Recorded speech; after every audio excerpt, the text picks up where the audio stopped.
On a notre musée, s'appelle Musée du protestantisme, mais de la réforme à la laïcité. On a pensé que ça serait un sujet intéressant que vous puissiez nous parler sur de la laïcité dans le sport. Voilà.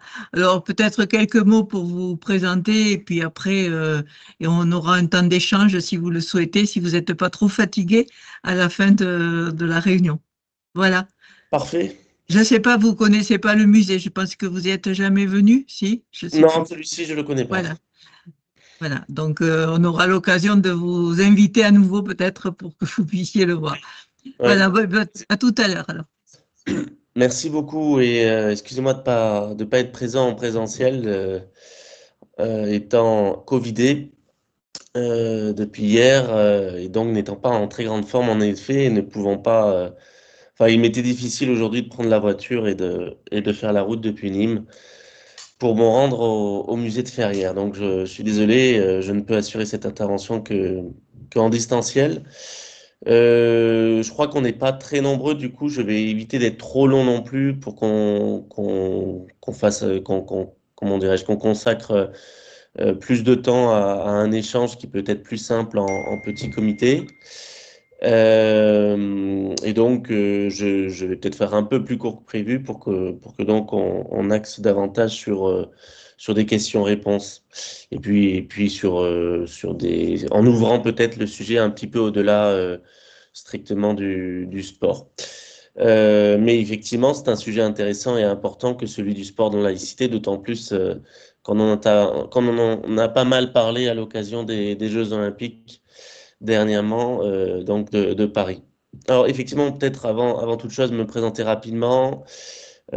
Pourquoi j'ai été convié? Peut-être parce qu'effectivement, entre 2013 et 2021, j'ai été le rapporteur général de l'Observatoire de la laïcité, qui était un organisme gouvernemental installé donc auprès de gouvernements successifs, hein, qui était composé de parlementaires de tous bords, opposition comme majorité, qui était également composé de hauts fonctionnaires dirigeant les administrations centrales des différents ministères concernés et composé également de personnalités qualifiées reconnues pour leurs travaux sur le sujet. Vous aviez des membres du Conseil d'État, du Conseil supérieur de la magistrature, des élus locaux, des universitaires, des juristes, etc. Instance qui avait pas mal de missions, des missions de conseil au gouvernement successif sur les politiques publiques à déployer en matière de laïcité, des missions de prévention des contentieux en rappelant le droit aux collectivités, notamment et à tous ceux qui nous en faisaient la demande, des missions de formation, puisque nous avons conçu bon nombre de plans nationaux de formation à la laïcité qui se déclinent encore aujourd'hui, un peu partout en France. Puis des missions d'information du grand public, parce qu'on le sait, il y a beaucoup d'idées fausses, d'idées reçues sur la laïcité. On entend tout et n'importe quoi dans les médias, ou parfois beaucoup de choses un peu absurdes. Et donc, il était important, il est toujours important d'ailleurs, de rappeler ce qu'est précisément la laïcité et aussi de comment elle s'applique concrètement en droit et de quelle histoire elle découle. Donc, dans ce cadre-là, nous avons, euh, moi-même, j'étais, je dirais, 3 à 4 jours par semaine sur le terrain. J'étais assez peu finalement à Paris, j'étais plus souvent sur le terrain pour accompagner les acteurs de terrain. Nous avons été dans tous les départements de France pour accompagner ces acteurs de terrain pendant ces 8 années de l'Observatoire de la laïcité. Et puis, nous avons pu être à l'origine de modifications législatives, réglementaires, etc. Mais on pourra y revenir si vous le voulez. En tout cas, cette instance qui était autonome dans ses travaux a été arrêtée en 2021 et depuis, nous avons créé avec un certain nombre d'acteurs de terrain, des universitaires et quelques personnalités reconnues sur le sujet, un organisme citoyen qui s'appelle la Vigie de la laïcité. Et d'ailleurs, Michel Miaille, dont vous avez parlé, a créé une antenne de la Vigie de la laïcité dans l'Hérault. Voilà d'où je viens. J'ai aussi écrit quelques ouvrages spécialisés sur le sujet et quelques articles dans des revues spécialisées ou juridiques. Voilà d'où je viens pour traiter de ce sujet ce soir. Vous le savez, la laïcité, le doyen Jean Rivero le disait déjà en 1949, donc c'est il y a quand même pas mal de temps. C'est un sujet, c'est un mot qui sent la poudre et qui éveille des résonances passionnelles contradictoires. Mais il disait aussi qu'une fois qu'on avait franchi le seuil du droit, ben finalement, on arrivait à s'y retrouver, les disputes s'apaisaient, et la vraie problématique relevait plutôt de conceptions fort différentes, intellectuelles, qui pouvaient être développées par des personnalités diverses, qu'elles soient politiques justement ou intellectuelles. On en est toujours là. Ça fait quand même 75 ans plus tard, on en est toujours là sur un débat extrêmement polémique, alors que le sujet est absolument passionnant, effectivement, mais absolument crucial dans l'organisation de notre vie en société. Mais il est pourtant trop souvent peut-être encore aujourd'hui traité par le prisme de la passion plutôt que la raison. La raison. Excusez-moi, j'avais une petite urgence là. Parce qu'effectivement, du point de vue philosophique, il y a toujours eu en fait une multitude de conceptions de la laïcité. Depuis sa conception même d'ailleurs, hein. Et donc encore aujourd'hui, en ce domaine, on a tendance à identifier sa propre vision subjective à la laïcité dans l'absolu. Euh, En revanche, comme je le disais, pour ce qui concerne l'application concrète du principe de laïcité, bah, évidemment, il n'y a une seule définition, c'est celle du droit, qui découle donc lui-même d'une histoire longue et mouvementée, euh, très, très marquée dans nos territoires, qui, on pourrait remonter, je veux dire, pour parler de la laïcité à l'Antiquité, mais bien sûr, elle s'est très nettement développée, cette pensée laïque, à partir du XVIe, XVIIe siècle, en particulier à partir des guerres de religion, puisqu'il a été finalement considéré justement dans ce pays qui devenait pluriel, qu'il y avait nécessité justement absolue à trouver un moyen d'organisation qui permette de gérer cette pluralité et de faire en sorte de dépasser ces tensions, ces violences entre sujets à l'époque qui ne pensaient pas de la même manière. Et donc des philosophes comme le protestant Pierre Bayle à l'époque, mais ensuite, il y en a eu beaucoup d'autres. On pourrait aussi parler dans d'autres pays, par exemple, à ce qui allait devenir les États-Unis d'Amérique. On pourrait parler de Roger Williams, on pourrait parler, excusez-moi, en Europe de Baruch Spinoza, de John Locke, etc. Tous ces penseurs qui finalement, dans cette période où se développait aussi l'autonomisation des individus et l'aspiration à des libertés individuelles, développent une pensée qui permettait d'organiser une société plurielle et de créer du commun malgré cette pluralité, et plutôt même en faisant de cette pluralité une richesse, une force. Alors, pour revenir à la définition juridique, bien sûr, je vais ensuite parler de la situation plus précise du sport. Euh, pour l'essentiel, la définition juridique de la laïcité, vous le savez, elle découle de 5 textes majeurs. D'abord, les articles 1er, 4 et 10 de la Déclaration des droits de l'homme et du citoyen de 1789, articles sur l'égalité des droits, sur la liberté de chacun et celle d'autrui, sur la liberté de manifester ses convictions. Ensuite, vous avez les lois Ferry de 1880 et 1882, complétées par la loi Goblet de 1886. Ce sont les lois qui instaurent l'école publique et laïque. Et puis, vous avez ensuite, bien sûr, la loi du 9 décembre 1905 concernant la séparation des églises et de l'État. Des églises avec un « et » majuscule, puisqu'on parle là bien des organisations religieuses, hein, quelles qu'elles soient. Dès la loi de 1905, était pris en considération tout culte, quel qu'il soit. La loi de 1905, on l'oublie souvent, mais a été pensée pour être adaptée à toute évolution du paysage religieux français, bien évidemment.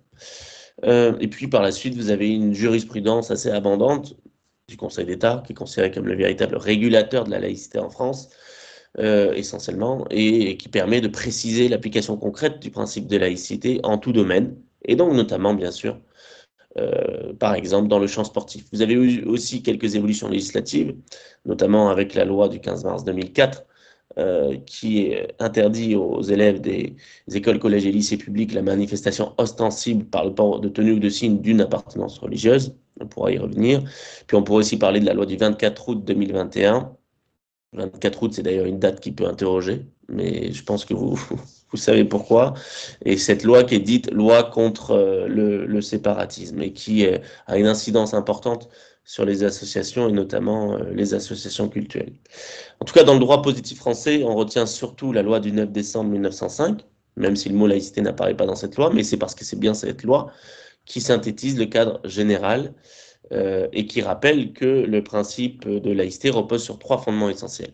D'abord, la liberté de conscience, qui suppose la liberté de religion, mais tout autant la liberté vis-à-vis de la religion, liberté de manifester des convictions, quelles qu'elles soient, religieuses ou non, toujours dans les limites du respect de l'ordre public. Et donc en France, on peut tout autant promouvoir, pratiquer une religion et la promouvoir que on peut la critiquer ou la contester, tout cela devant se faire dans le respect mutuel. Deuxième principe, c'est la séparation des institutions publiques et des organisations religieuses. De cette séparation découle la stricte neutralité de l'État et de l'administration publique, pas celle des usagers, comme on l'entend souvent à tort.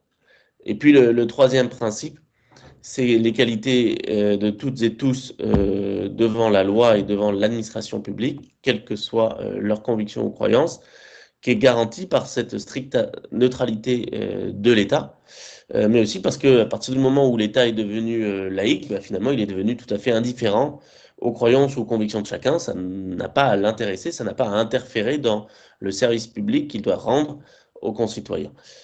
Et donc, c'est de cet ensemble de fondements que découle à la fois la garantie du respect de l'autre dans sa croyance ou dans ses convictions, comme le rappelle dans notre Constitution, mais aussi que découle notre citoyenneté commune, qui suppose les mêmes droits et les mêmes devoirs pour toutes et toutes. Ce sont ces deux dynamiques, en fait, qui contribuent à l'idéal républicain de fraternité.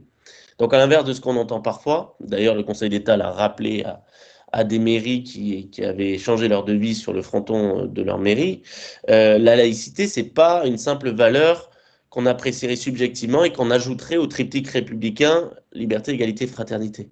C'est en réalité un principe juridique et politique, au sens noble du terme, d'organisation de la vie en société, qui, vis-à-vis des convictions et des croyances, va permettre la déclinaison de ces valeurs liberté, égalité, fraternité. Liberté de conscience, égalité de toutes et toutes, quelles que soient leurs convictions ou croyances, et donc fraternité du fait de cette citoyenneté commune.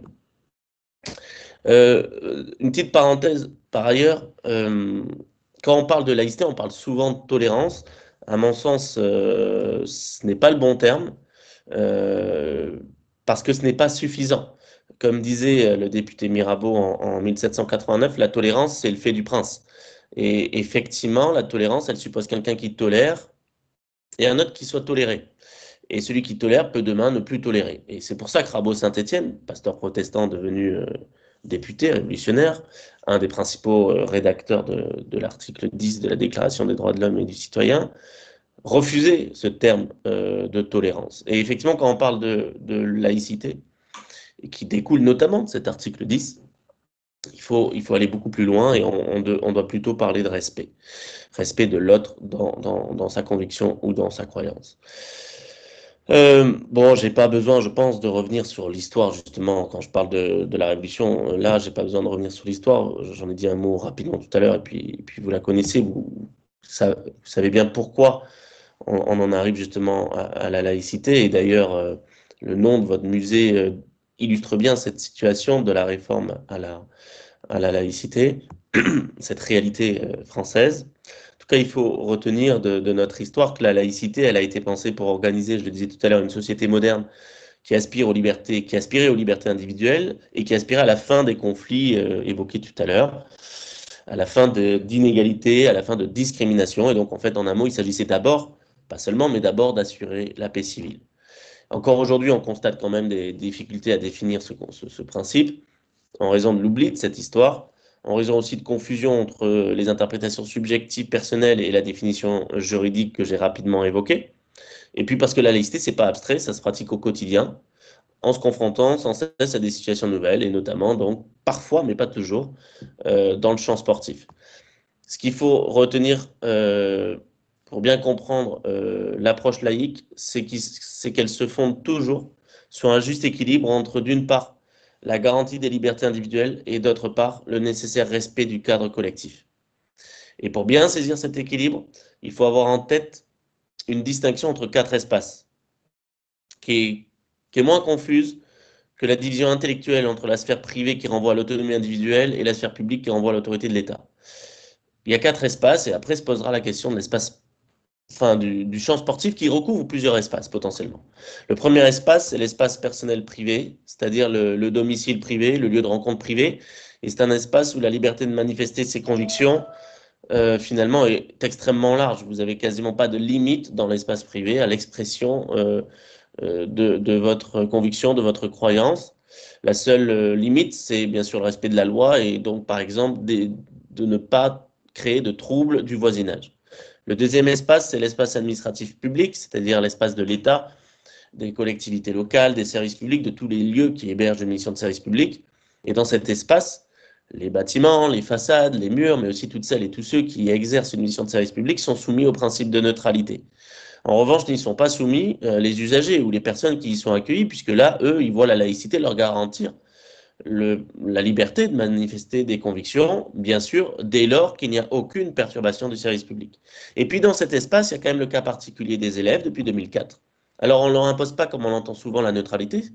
Les élèves du public ne sont pas soumis à la neutralité. Ils sont soumis en revanche à un fort devoir de discrétion. Ils peuvent porter des signes discrets, mais ils ne peuvent pas manifester ostensiblement une appartenance religieuse. Donc cela suppose notamment l'interdiction des signes ostensibles, c'est-à-dire visibles de tous. Les signes religieux visibles de tous, c'est-à-dire les signes qui sont immédiatement identifiables par quiconque et qui ne peuvent pas être portés communément par n'importe qui.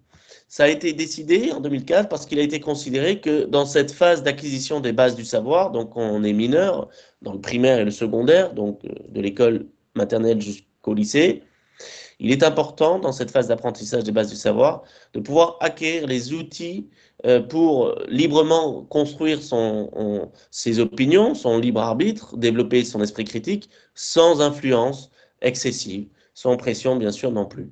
Et donc, on a demandé aux enfants et aux adolescents d'être discrets sur leur appartenance propre. Le troisième espace, c'est l'espace social privé, c'est-à-dire le lieu où l'on travaille ensemble, dans un secteur qui n'exerce aucune mission de service public et donc où l'État ou l'administration publique n'est absolument pas représentée. Dans cet espace de l'entreprise privée qui n'exerce pas de service public ou de l'association privée, eh bien juridiquement on ne parle pas de laïcité puisque l'administration publique n'est pas représentée. On parle plutôt de gestion des faits religieux. Et donc, le principe, c'est la liberté, mais il y a beaucoup de réserves. Il peut y avoir des restrictions, voire des interdictions fondées sur les règles d'hygiène, de sécurité, de propreté, de sûreté, mais aussi fondées sur le respect des intérêts économiques d'une entreprise ou l'objet social d'une association. Et donc, dans ce cadre-là, on peut limiter l'expression religieuse, voire très strictement, enfin, voire dans un cas très strict, et si c'est très bien justifié et objectivement, poser des interdictions et donc une clause de neutralité pour certaines personnes de ces structures. Mais on y reviendra si vous voulez. Et puis enfin, le dernier espace, le quatrième, c'est l'espace public partagé, c'est-à-dire l'espace public commun, comme la rue, les jardins publics, la place publique, la voirie publique en général, la plage. C'est l'espace de l'agora, et dans cet espace-là, il n'y a évidemment pas de police de la pensée. C'est l'espace qui renvoie à l'article 10 de la Déclaration des droits de l'homme et du citoyen, et aussi à l'article 4. Chacun peut exprimer des opinions dès lors qu'il ne trouble pas l'ordre public établi par la loi. Chacun est libre dès lors qu'il n'impose pas quoi que ce soit à autrui. Et donc, dans l'espace public partagé, dans la rue ou autre, vous pouvez avoir, bien sûr, on le sait, des manifestations politiques, syndicales, mais aussi religieuses. Il y a aujourd'hui, plus qu'il n'y en avait il y a 20 ans, de processions religieuses dans certaines régions de France. C'est tout à fait possible, mais c'est encadré par les pouvoirs de police du maire ou du préfet. Il peut y avoir parfois des prières de rue. On a eu dans le passé des prières de rue musulmanes liées à un manque de lieux de culte. On a eu aussi, lors de la pandémie Covid, des prières de rue catholiques. C'est possible, mais c'est encadré par les pouvoirs de police du maire et du préfet, et ça peut être interdit dès lors que ça trouble l'ordre public ou, par exemple, ça trouble la circulation. Donc, les règles qui découlent du principe de laïcité et qui concernent l'expression des convictions ou des croyances, on le voit, elles ne s'appliquent pas de la même façon selon l'espace concerné et selon le statut professionnel que l'on a. Là, juste sur ce dernier point, il faut souligner que quand on est un agent public, quand on est une personne qui exerce un service public, même si on est de droit privé d'ailleurs, dès lors qu'on exerce un service public, eh bien, on ne représente pas son individualité, mais on représente l'administration publique dans son ensemble, qui elle-même doit servir tous les citoyennes et citoyens de la même manière. Et donc, comme on représente cette entité large de l'administration publique, on est soumis à la neutralité. Et donc, tant dans le comportement que dans l'apparence de celui qui est chargé d'un service public, on doit être dans une parfaite neutralité. Il peut même, un fonctionnaire, enfin un agent public, ne peut même pas porter de signe discret. Il doit être totalement neutre, puisqu'il ne représente pas son individualité, mais bien cette entité, cette administration publique neutre et impartiale vis-à-vis de quiconque. Alors, qu'est-ce qu'il en est de l'espace sportif maintenant, enfin? Ben, les règles qui s'y appliquent peuvent sembler complexes parce que le sport est bien souvent à la, à la jonction entre plusieurs des espaces que je viens de décrire, en particulier espace administratif, espace public et espace social, tout en rassemblant des professionnels, des usagers et des joueurs aux statuts eux-mêmes différents. Et qui plus est, le sport n'est pas du tout déconnecté de la société, bien au contraire, c'est évidemment une activité profondément ancrée dans tous nos territoires et qui plus que d'autres peut-être, reflète totalement la société en y important aussi parfois ses crispations. Et celles-ci sont fortes dans le contexte que l'on connaît depuis pas mal d'années. Et donc pour y répondre, il est essentiel d'apporter des solutions concrètes aux problèmes qui se posent, mais sans tout mélanger. Par exemple, il ne faut pas tout mélanger avec le radicalisme religieux qui couvre bien au-delà de la laïcité et qui renvoie à des problématiques d'ordre sécuritaire et avec des racines aussi diverses d'ordre social, psychologique, etc. Euh, les règles appliquées peuvent donc varier dans le sport et ne sont pas toujours aisées à identifier. Et ça a suscité de assez nombreux débats, notamment à l'occasion des Jeux Olympiques de Paris 2024. Avant cela, ça avait aussi suscité des débats lors de la Coupe du Monde féminine de football, par exemple. Et notamment, on a eu des débats sur l'interdiction qui a été rappelée aux athlètes françaises de manifester d'une quelconque manière une appartenance religieuse. Donc en l'espèce, c'était en portant un foulard ou un voile. Alors avant d'y répondre, il est nécessaire de savoir si cette interdiction faite aux sportives françaises en sélection nationale, donc de porter un voile ou un foulard, est-ce qu'elle est conforme au droit français? Est-ce qu'elle se fonde sur le principe de laïcité? Ben, en fait, bien que très discutée, cette interdiction, sur le coup, elle est conforme au droit. Et d'ailleurs, le Conseil d'État l'a rappelé par décision du 29 juin 2023, en précisant en effet que le principe de neutralité de service public s'applique aux personnes sélectionnées dans les équipes de France nationales par les fédérations sportives nationales, parce que les fédérations sportives sont elles-mêmes délégataires d'un service public et représentent l'administration publique. Et donc, le Conseil d'État précise que les personnes sélectionnées par les fédérations sportives dans les équipes nationales sont soumises à l'autorité et au pouvoir de discrétion et de direction des fédérations délégataires pour le temps des manifestations sportives et les compétitions sportives auxquelles ces personnes sélectionnées participent. L'Observatoire de la laïcité l'avait déjà dit en 2015, je l'avais dit à l'époque, même si ça n'avait pas encore été jugé par le Conseil d'État. Donc j'avais juste émis cette hypothèse forte en disant qu'à mon sens, c'est ce qui devait s'appliquer. Et effectivement, le Conseil d'État l'a confirmé, en mettant, donc, je l'avais émis déjà à l'époque, en mettant effectivement en avant le lien juridique entre les personnes sélectionnées en équipe nationale et les fédérations sportives qui exercent une mission de service public. Pour autant, j'avais souligné et une certaine fragilité qui existe toujours, parce que dans ce raisonnement, il y a une fragilité du fait de la relation plus ou moins étroite entre les sportives qui sont sélectionnées par les fédérations et leur fédération elle-même. La relation contractuelle n'est pas toujours très claire, la rémunération n'est pas toujours évidente. Et donc, s'il n'y a pas de relation effective, là, sur le coup, cette représentation de l'administration publique ne tient plus. Et donc, le devoir de neutralité qui s'attache au fait qu'on exerce un service public ou qu'on représente une administration publique ne tiendrait plus. Mais enfin, dans l'absolu, c'est le principe quand même qui est celui-ci. On est sélectionné par une fédération qui a une mission de service public, on représente l'administration publique de ce fait, et donc on représente l'entité globale de la France et de son administration, et donc on est soumis au principe de neutralité. Mais quoi qu'il en soit, il est à noter que ce qui vaut pour ces sportifs sélectionnés ou sportives sélectionnées dans les équipes nationales françaises ne vaut pas pour les sportifs et sportifs des clubs privés professionnels. Par exemple, les clubs de Ligue 1, de football ou de ce que vous voulez. Parce que là, dans ce dernier cadre, les sportifs et sportives sont pas juridiquement liés à une fédération délégataire d'un service public. Ils sont licenciés au sein de cette fédération, mais ils ne sont pas rémunérés ou ils ne représentent pas cette fédération à l'extérieur. Ils ne sont pas dans une équipe nationale de la fédération. Donc, ils ne représentent pas du tout l'administration publique française. Ils représentent un club privé, l'AJ Auxerre, l'OM, le PSG, si on est dans le foot, etc. Donc là, sur le coup, ce n'est pas du tout la laïcité qui s'applique. Pas du tout.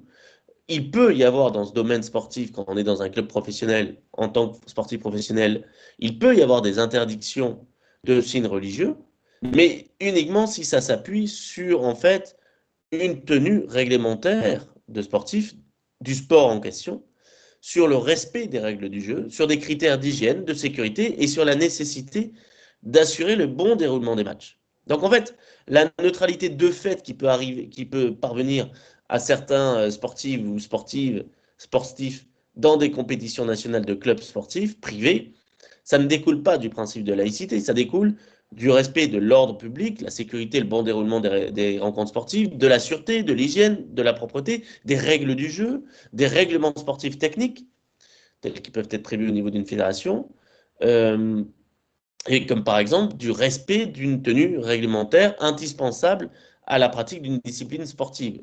Par exemple, on ne pourrait pas porter de foulard long en judo parce on pourrait l'agripper pendant un combat, ou même en football parce que ça pourrait être dangereux en termes de sécurité. Donc là, il peut y avoir l'interdiction de certains accessoires finalement qui pourraient être à connotation religieuse, mais en se fondant sur des critères objectifs liés donc à la tenue réglementaire, aux règles du jeu, à la sécurité du jeu, etc. C'est ça qu'il faut distinguer par rapport aux sélections nationales qui vont jouer dans des compétitions internationales et qui là, pour ce qui concerne les sélectionnés, représentent l'administration de la France. C'est tout à fait différent d'un sportif professionnel dans un club privé qui ne représente pas la France, mais qui représente simplement un club privé, mais qui pour autant peut se voir restreint sa manifestation religieuse pour euh, pour avoir une tenue adaptée, sportive, et pour respecter les règles du jeu en question. Euh, Par exemple, du coup, on voit mal comment on pourrait justifier l'interdiction dans le cadre de clubs sportifs privés de porter un simple couvre-chef si celui-ci est conforme à la tenue réglementaire. Je sais pas moi, par exemple, quelque chose de très serré au niveau de la tête qui peut pas être agrippé. D'ailleurs, vous avez, pour des raisons de santé, hein, des sportifs qui parfois on doit porter des masques, enfin des choses sur la tête qui immobilisent leur tête. Bon, ça c'est possible dès lors que ça ne met pas en cause le jeu, en fait, la pratique sportive.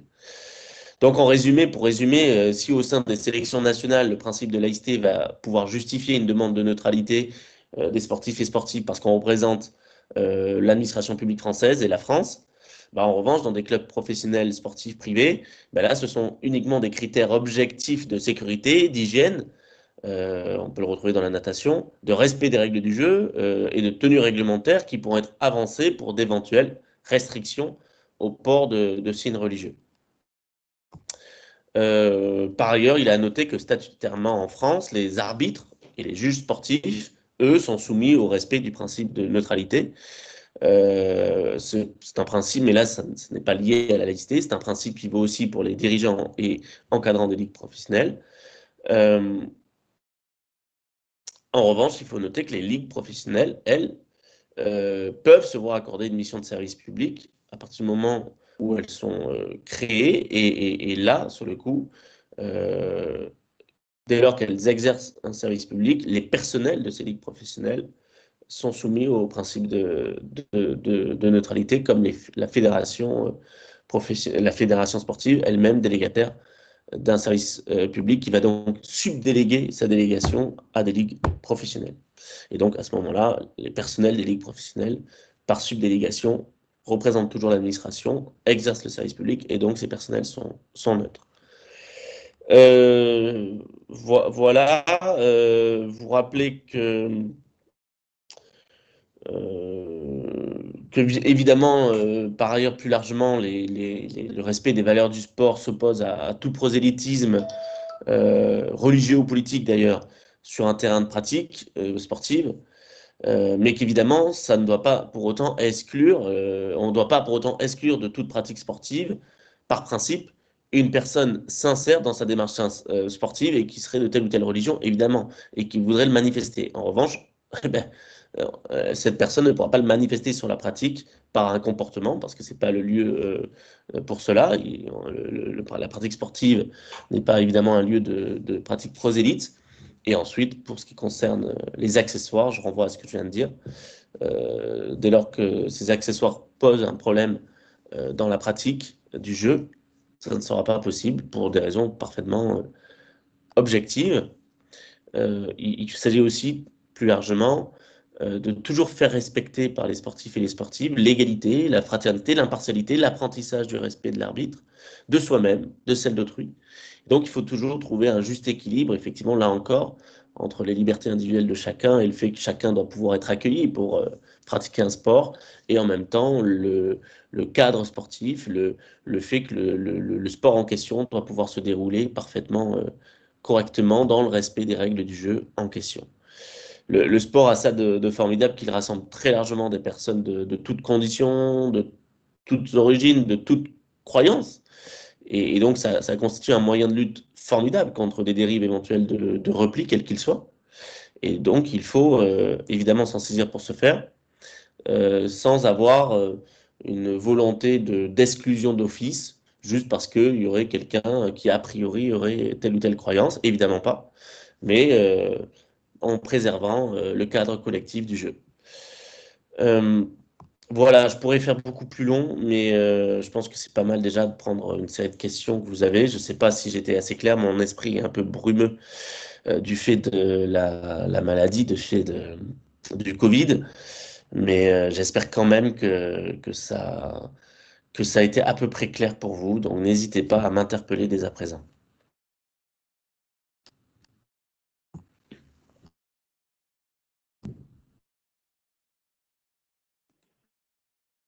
Alors, on va donner une règle du jeu si vous voulez bien. C'est que les personnes interviennent à distance une après l'autre. Et ensuite, on essaiera aussi de donner la parole à la salle s'il y a des questions dans la salle et on les relaiera. Donc, le plus simple avant de prendre la parole, c'est vous avez un petit bouton, vous savez, pour lever la main. Ça vous signale et je distribuerai la parole à distance pour que tout le monde puisse intervenir s'il le souhaite. Donc, est-ce qu'à distance, il y a des personnes qui voudraient intervenir? Alors, Claire-Lise. Bonjour, Claire-Lise Reynaud, à Mazamet aujourd'hui, sous la pluie. Tout ce que vous avez dit est extrêmement intéressant, surtout par rapport à l'inclusion dans le sport. Moi, ma question, c'est quid des filles dans le sport qui s'excluent elles-mêmes, privées par exemple de gymnastique ou de natation, je ne cite que ces deux exemples, parce que le poids de la tradition fait que quand elles sont voilées ou un foulard ou un bandana, l'abaya, peu importe, elles arrivent à subir toujours la pression de la tradition de la famille, mais dans le sport, quid de ces sports qui sont finalement où elles s'excluent d'elles-mêmes parce qu'elles ne peuvent pas les pratiquer. Que fait, par exemple, votre observatoire ou vigie de la laïcité par rapport à tous ces problèmes des filles? Alors en fait, il y a deux choses distinctes. Il y a des jeunes femmes comment dirais-je, veulent pratiquer le sport tout en ayant des signes religieux. Ben, c'est pas toujours possible pour les raisons que je vous ai dites tout à l'heure. Effectivement, on peut évidemment pas faire de la natation avec n'importe quoi, par exemple. Il faut avoir des tenues sportives adaptées. On peut pas faire du judo avec n'importe quoi, etc. Donc là, ça renvoie à ce que j'ai dit. Il n'y a pas à exclure d'office des personnes, enfin l'association sportive ou le club sportif n'a pas à exclure une jeune femme d'office parce qu'elle serait de telle ou telle religion ou elle serait musulmane avec un voile, par exemple. En revanche, si son voile n'est pas possible dans la pratique sportive, eh ben, on lui demandera de le retirer. Et là, en effet, si elle refuse de le retirer alors même que la pratique ne permet pas de l'avoir, ben, il faut qu'elle s'adapte. C'est-à-dire soit elle met un accessoire, un couvre-chef quelconque qui permettrait éventuellement de respecter la tenue réglementaire, soit c'est pas possible non plus. Et dans ce cas, effectivement, ça interroge sur ça va beaucoup plus loin. Et là, c'est la deuxième situation, c'est quand, alors même que il n'y a pas d'exclusion de fait, quand c'est des personnes qui refusent finalement de se mettre dans des tenues adaptées pour pratiquer un sport en question, bah là oui, ça touche à toute une interprétation personnelle de la religion qui ne relève pas évidemment de l'association sportive ou quoi, mais et qui suppose un travail en amont et qui passe par l'école pour que chacune et chacun des futurs citoyens puissent construire librement ses opinions, ses convictions euh, et ne se fassent évidemment pas comment dirais-je, endoctriner, c'est peut-être un peu fort, mais ça dépend des situations, dans une conception très rigoriste d'une religion qui les mènerait à ne plus pouvoir rien faire finalement et à s'exclure de la société.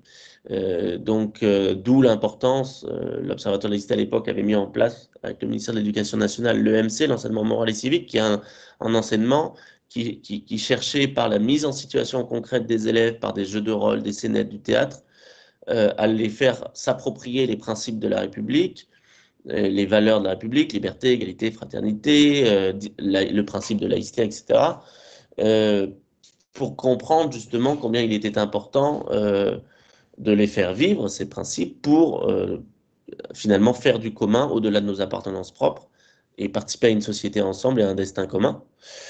Il y a aussi l'enseignement laïque des faits religieux qui n'est quasiment pas délivré malheureusement dans l'éducation nationale, malgré les demandes réitérées à l'époque de l'Observatoire de la laïcité, et qui est pourtant est prévu au programme, mais après on demande aux enseignants de tout faire, et ils ne peuvent pas tout faire, il faut donner le temps aux enseignants pour délivrer cet enseignement, et puis il faut les former aussi à cet enseignement.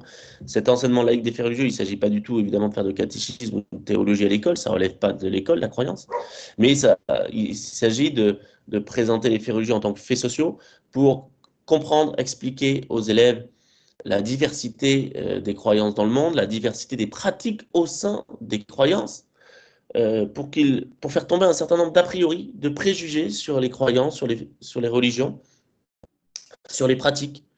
Et pour là encore, finalement, permettre aux élèves, mes futurs citoyens, de sortir parfois d'un conditionnement familial, social très fort, et là encore de développer eux-mêmes leur propre opinion sur leurs propres croyances et sur comment ils peuvent la vivre elles-mêmes, sans, là encore je le répète, que l'école n'ait à rentrer dans le dogme et dans la croyance, juste en leur donnant les clés de compréhension du monde et les clés de compréhension des faits religieux, de leur histoire, de leur création, de leur développement et de leur pratique.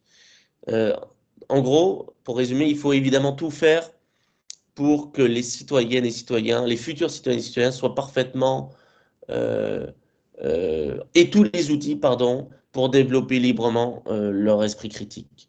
Et c'est pas toujours le cas. Et pour donc éviter toute forme d'adhésion à des mouvements rigoristes et potentiellement même parfois radicaux qui, en tous les cas, à minima, les excluraient de la vie en société et notamment de la vie sportive. Mais en revanche, le sport, je le répète, n'a pas non plus à exclure d'office quelqu'un parce qu'il porterait un signe religieux.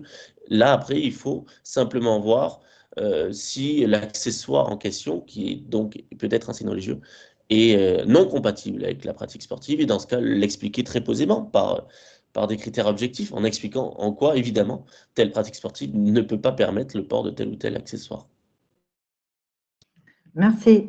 Je vous remercie, mais vous avez touché du doigt un problème important, à mon avis, c'est justement le manque de formation des enseignants auprès de ces cas si difficiles. Vous avez tout à fait raison. Nous, dès 2014, avant même les attentats, on avait dit combien il était important d'accompagner et de former davantage les enseignants là-dessus.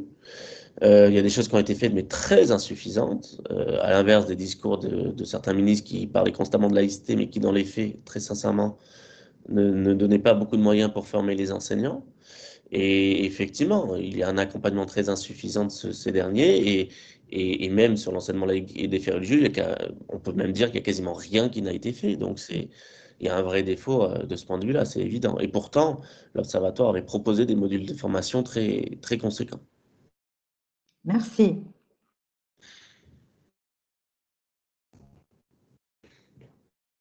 Est-ce qu'à distance, quelqu'un d'autre souhaiterait prendre la parole?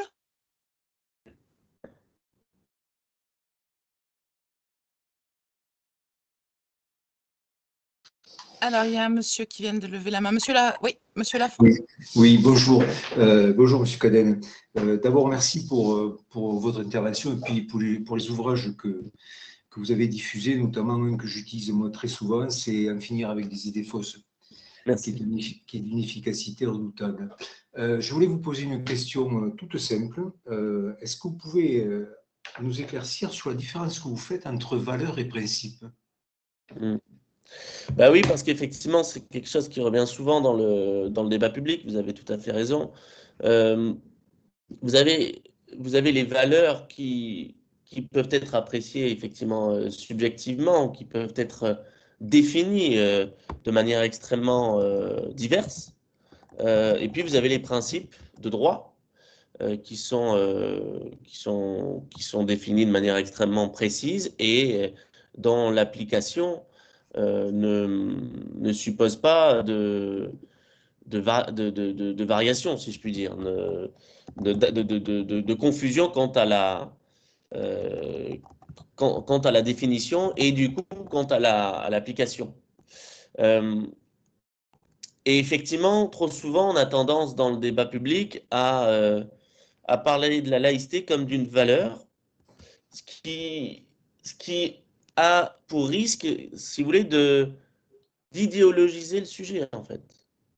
Et ça, c'est potentiellement dangereux parce qu'on pourrait du coup le tirer dans n'importe quel sens.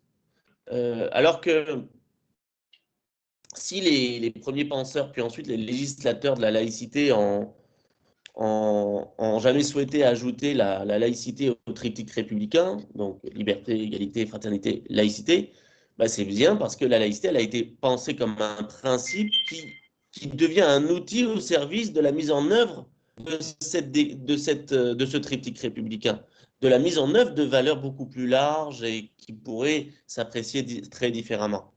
La laïcité, c'est effectivement ce principe politique et juridique qui permet très concrètement, par le droit, de décliner et de garantir vis-à-vis des convictions et des croyances la liberté, l'égalité, la fraternité. C'est bien elle qui est la garantie de la liberté de conscience et de l'égalité de toutes et tous, quelles que soient leurs convictions ou croyances, devant l'administration publique neutre et impartiale.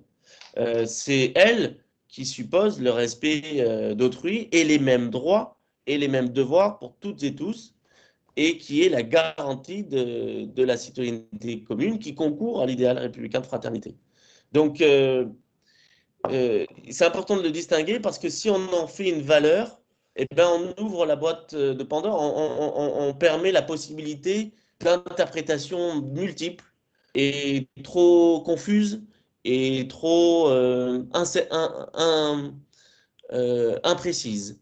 Et c'est ce qu'on voit dans le débat public, avec finalement des interprétations multiples de la laïcité, très personnelles, très subjectives, qui mènent à des applications très variables, parfois contradictoires du principe de la laïcité, et qui aboutissent à une confusion considérable sur ce qu'est la laïcité auprès de certains publics, notamment les jeunes, qui du coup parfois vont même s'opposer à la laïcité, mais pas à la laïcité en tant que telle, à une interprétation particulière de la laïcité qu'ils ont entendue dans telle ou telle émission ou qu'ils ont lu sur Internet ou vu sur Internet, etc.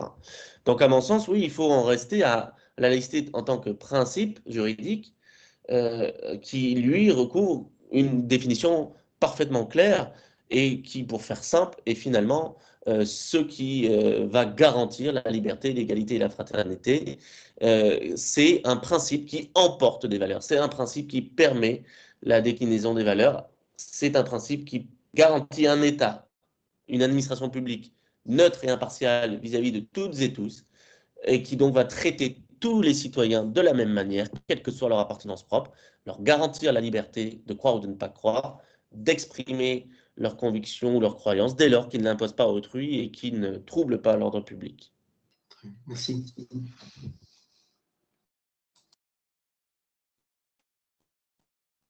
Oui, est-ce que vous m'entendez? Oui. Oui, Monsieur Cadenne, bonsoir. Merci pour cet exposé qui était fort intéressant et brillant. Merci. Et qui m'a fait découvrir une chose à laquelle je ne pensais pas, à savoir le distinguo qui existe entre le monde sportif national, entre guillemets, et le monde sportif privé. C'était une précision à laquelle je n'avais jamais pensé moi-même. La laïcité telle que nous la concevons tous ici, a priori, c'est une neutralité bienveillante en quelque sorte, qu'on pourrait résumer comme telle. Alors, bien sûr, c'est véhiculé par les enseignants. Encore faudrait-il que les politiques, ou la politique avec un grand P, se mettent en accord avec ce qu'elles souhaitent transmettre, ce qui n'est pas le cas, quels que soient les gouvernements qui se suivent et se ressemblent étrangement. Ce qui fait qu'aujourd'hui, on connaît toutes ces dérives, alors dans le sport peut-être, dans la vie scolaire encore plus. Et donc, je pense que votre exposé mériterait d'être plus diffusé, entre guillemets. Voilà. Enfin, si toutefois le Covid vous faisait peur, je crois que beaucoup de gens aimeraient bien avoir un esprit aussi embrumé que le vôtre, entre guillemets, en raison du Covid. Merci infiniment pour cette intervention. Merci beaucoup et je partage évidemment. Je pense qu'en effet, on a des responsables politiques qui parfois ne sont pas très responsables, en particulier sur ce sujet, et ont tendance à trop souvent instrumentaliser ce principe républicain qui pourtant n'est pas partisan, on n'est pas de droite ou de gauche ou du centre, qu'importe, pour justement leur jeu politicien plutôt, pour justifier des mesures politiques de leur part. Et donc en le tirant, là encore, en tirant ce principe dans un sens ou dans un autre, et c'est un vrai problème. Donc effectivement, je le regrette. C'était l'intérêt de l'Observatoire, c'est que vous aviez en son sein des gens de tout horizon politique, et pourtant, à l'exception de 2 avis qui ont été adoptés à une très large majorité, les dizaines et dizaines d'avis de l'Observatoire ont tous été adoptés par consensus, à l'unanimité, justement en s'appuyant sur une conception de droit, en revenant toujours à la loi de 1905 essentiellement, et à son esprit. Cette loi est un trésor, et il ne faut surtout pas en briser l'équilibre.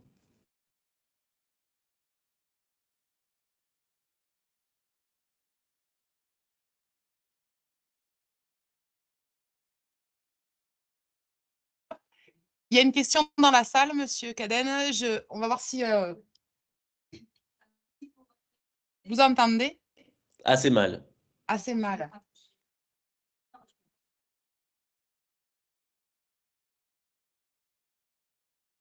Merci pour votre exposé. Ma question, ça serait plus que vous avez travaillé sur l'EMC, donc l'enseignement Moral et civique. moral et civique. Est-ce que vous pouvez nous en parler un peu plus, parce que je pense que c'est quelque chose voilà, qui s'est mis dans la pédagogie après peut-être un vide, et qui veut essayer de nous aider, enfin tout au moins les enseignants, à avancer sur ce chemin auquel nous tenons. Oui, tout à fait. Alors, pour la petite histoire d'ailleurs, la loi de 1881 parlait déjà de... Alors, c'était l'instruction morale et civique obligatoire.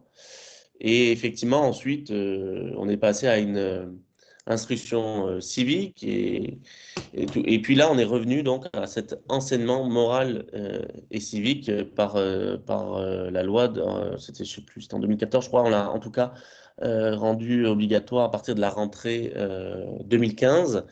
Et effectivement, ça prend la suite de l'instruction civique telle qu'on a tous pu la connaître. Parce que cette instruction civique, elle paraissait extrêmement verticale, et finalement, un peu trop, comment dirais-je, abstraite pour les élèves. Alors qu'avec l'EMC, il s'agit vraiment de préparer dans l'enfant le futur citoyen, pour reprendre ce que disait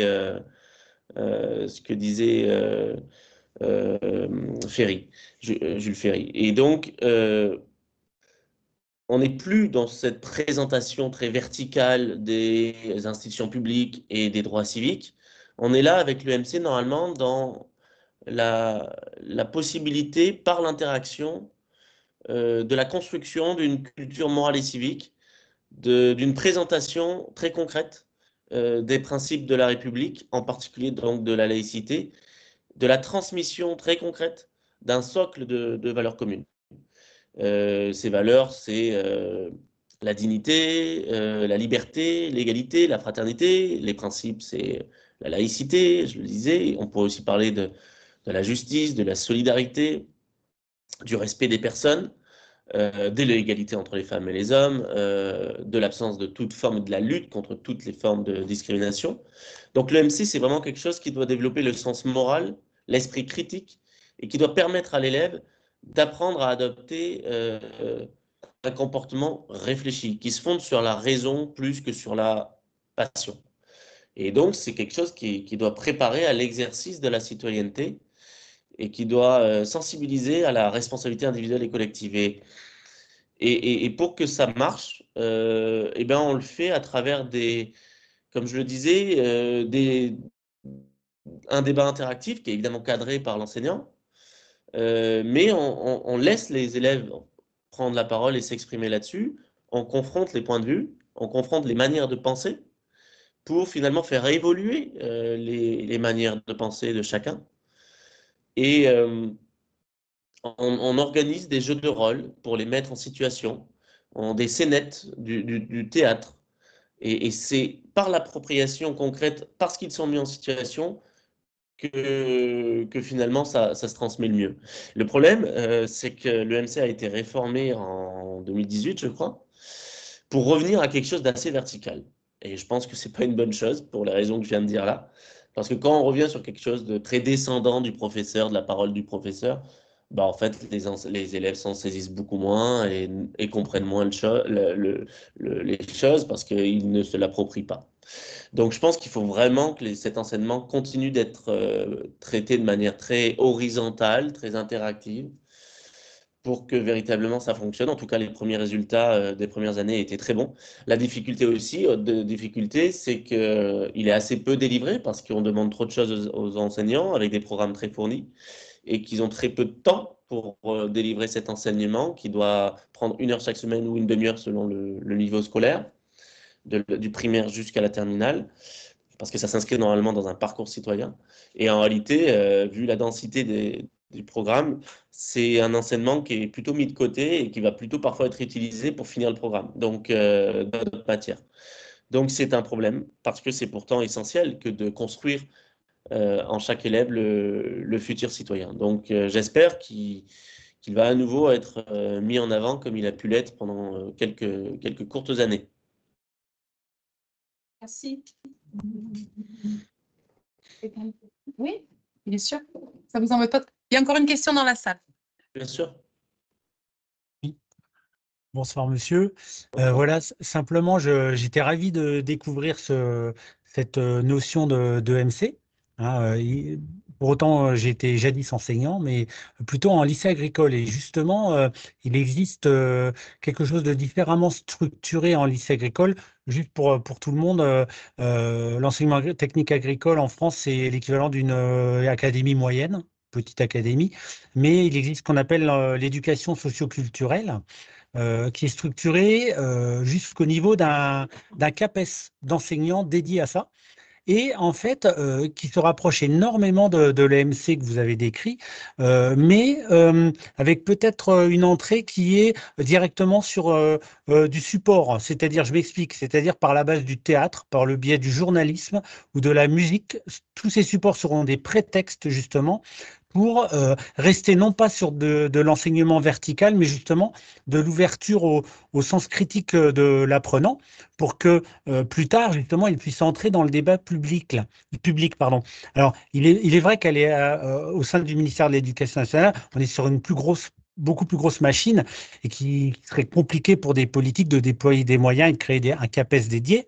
Mais est-ce que ça ne vaudrait pas le coup, justement, de s'accrocher au mât et voir comment effectivement votre organisme pourrait être davantage écouté, si tant est il est sûrement déjà beaucoup, mais pour être force de proposition auprès des politiques et ne pas lâcher, dans le sens où éventuellement ce serait au travers des enseignements qui peuvent se faire aussi en pluridisciplinaire. Je m'explique par là, un enseignant dédié plus une association reconnue, service public, délégation de service public, ou un autre collègue enseignant d'une autre discipline, justement pour mener à plusieurs, justement, la délivrance de ces types d'enseignements, mais vers l'ouverture du futur citoyen. Enfin, excusez-moi, c'était un peu flou, mais... Non, mais tout à fait. Et d'ailleurs, le MC, au départ, effectivement, devait être délivré potentiellement par n'importe quel enseignant. Ça devait effectivement prendre en compte cette pluridisciplinarité. Dans les faits, et pour les raisons que je disais, de manque de temps, etc., c'est souvent les profs d'histoire géo qui le font. Mais en réalité, en effet, le principe était d'en faire quelque chose de pluridisciplinaire et effectivement de s'appuyer sur des choses très concrètes, comme vous l'indiquez. Et j'avais pu intervenir à l'époque aussi pas mal dans l'enseignement agricole et il y a une vraie richesse d'ailleurs dans l'enseignement agricole sur laquelle effectivement on devait s'appuyer. Moi, j'en avais parlé beaucoup à l'époque au ministère. Je regrette qu'il n'y ait pas eu plus d'avancées là-dessus. Et puis, je ne suis pas sûr qu'on soit très écouté, organisme citoyen que l'on est. On l'était davantage avec l'Observatoire de la laïcité, mais enfin, on a été peut-être un peu, on a été écouté un temps, mais au bout d'un moment, certains n'ont plus voulu nous écouter et ont fermé la porte de l'Observatoire. C'est regrettable, mais ça rejoint là notre sujet. C'est effectivement la volonté de certains politiques de se réapproprier ce concept pour pouvoir en faire un instrument politique. Et ça, c'est un vrai danger, alors que ça doit être un principe qui rassemble tout le monde, sans esprit partisan, quoi. Mais oui, je vous rejoins complètement et j'avais déjà eu l'occasion d'en discuter avec certains de vos collègues de l'enseignement agricole à l'époque. Malheureusement, je ne suis plus en situation au niveau officiel. Alors, je suis toujours dans l'administration, mais je ne peux plus agir directement sur cette question-là. Dans la salle, quelqu'un d'autre? Une question. À distance, quelqu'un d'autre? Oui, alors, Monsieur Michel. Oui, ça sera très court. L'article 1er de la loi de 1905 dit que la République assure la liberté de conscience, point. Elle garantit l'exercice de la liberté de culte sous les restrictions liées à l'ordre public. Est-ce que vous pourriez nous faire une analyse très rapide entre l'utilisation des deux verbes assure et garantit? Il semblerait que le premier soit moins fort juridiquement que le second. Oui, tout à fait. Alors, c'est-à-dire qu'en fait, comment dire, il faut que je me remette dans mon esprit, là, embrumé. Effectivement, vous avez la nécessité d'assurer et de garantir. L'assurer, en fait, ça renvoie aux moyens, j'allais dire, techniques, aux moyens, comment je pourrais le dire plus concrètement,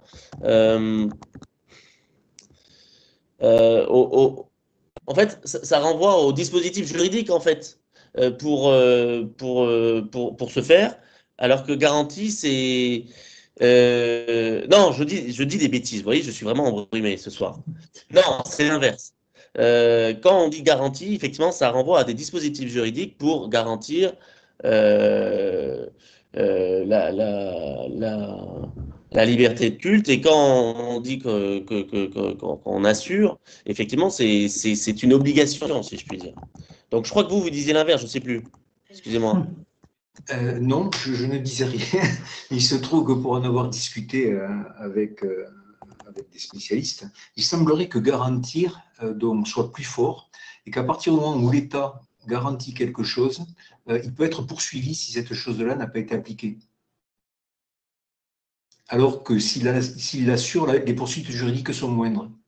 En fait, je vais essayer d'être plus clair. Quand on dit la République assure la liberté de conscience c'est très large. Et comme vous le savez, ça renvoie aussi à la pensée intérieure de chacun, sur lequel il n'y a pas de prise.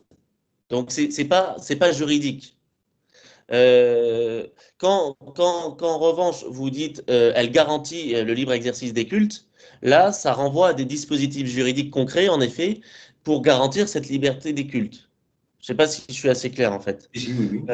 Voilà, et donc c'est peut-être ce que voulaient vous dire ces personnes, c'est qu'effectivement, dans l'article 1er de la loi de 1905, quand on dit la République assure la liberté de conscience, ça renvoie à une liberté très large et en une certaine mesure indépassable et sur certains aspects pas contrôlables. Quand on parle du libre exercice des cultes, ça c'est quelque chose, c'est une matière très concrète, c'est d'assurer le fait que les cultes puissent se réunir, s'organiser, que les gens puissent pratiquer le culte, c'est-à-dire, aux yeux du Conseil d'État, se réunir autour de rites communs et autour d'une croyance commune.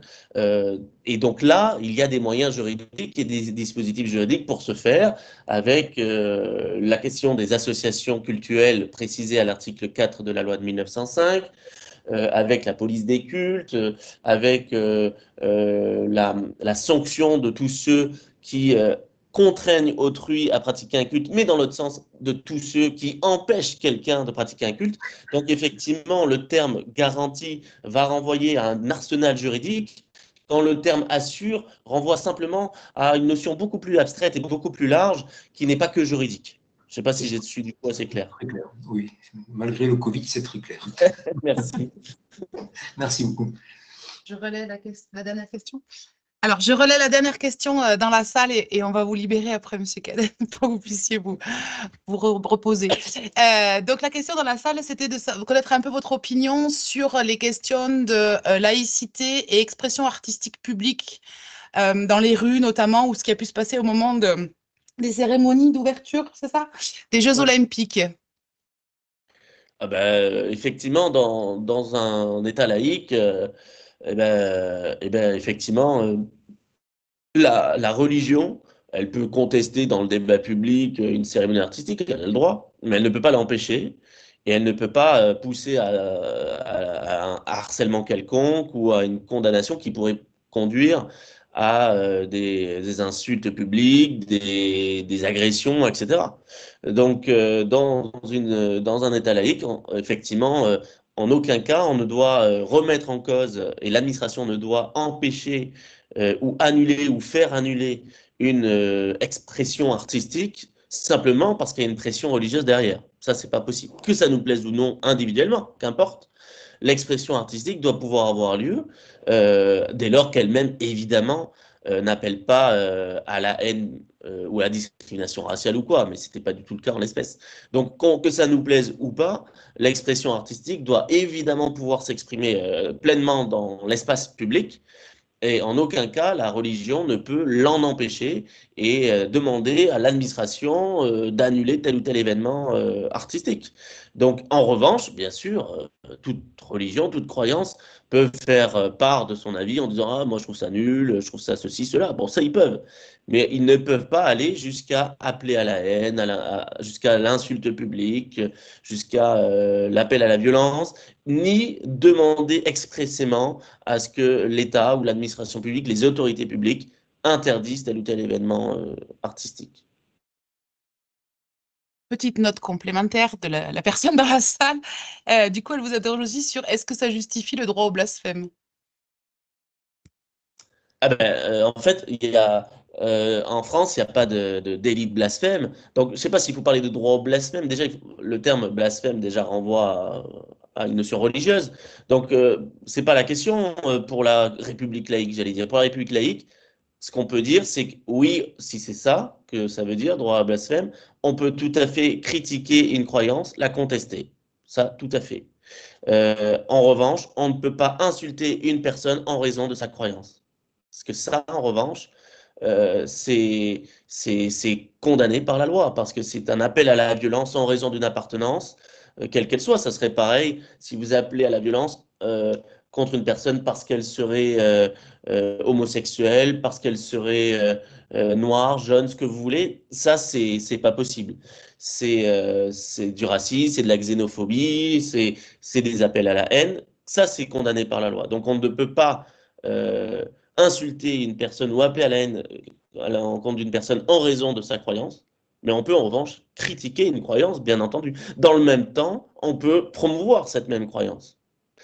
Donc on peut promouvoir et critiquer, ça doit se faire dans le respect mutuel. Et si ce n'est pas le respect mutuel, ça veut dire qu'il y a un appel à la violence, et là, la violence, elle est condamnée par la loi. Mais il n'y a plus de délit de blasphème. Il y en avait encore en Alsace-Moselle jusqu'en 2016, et puis l'Observatoire de la laïcité l'a fait abroger. Puisque vous savez, en Alsace-Moselle, il y a un régime dérogatoire des cultes. Monsieur Cadenne, bonsoir. Donc, on va vous remercier d'avoir participé à cette conférence en espérant que vous allez vous rétablir rapidement.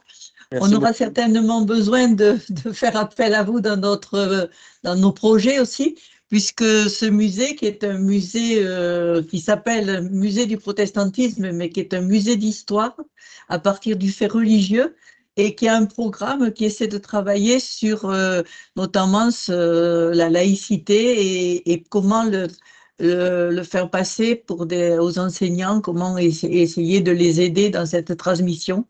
Donc, très certainement, nous ferons appel à vous, mais nous vous remercions ce soir d'avoir accepté de faire cette conférence en visio. Voilà. Avec plaisir. Merci beaucoup et encore désolé de ne pas avoir pu être présent en présentiel. À bientôt. Merci à vous. Merci. Merci. Au revoir.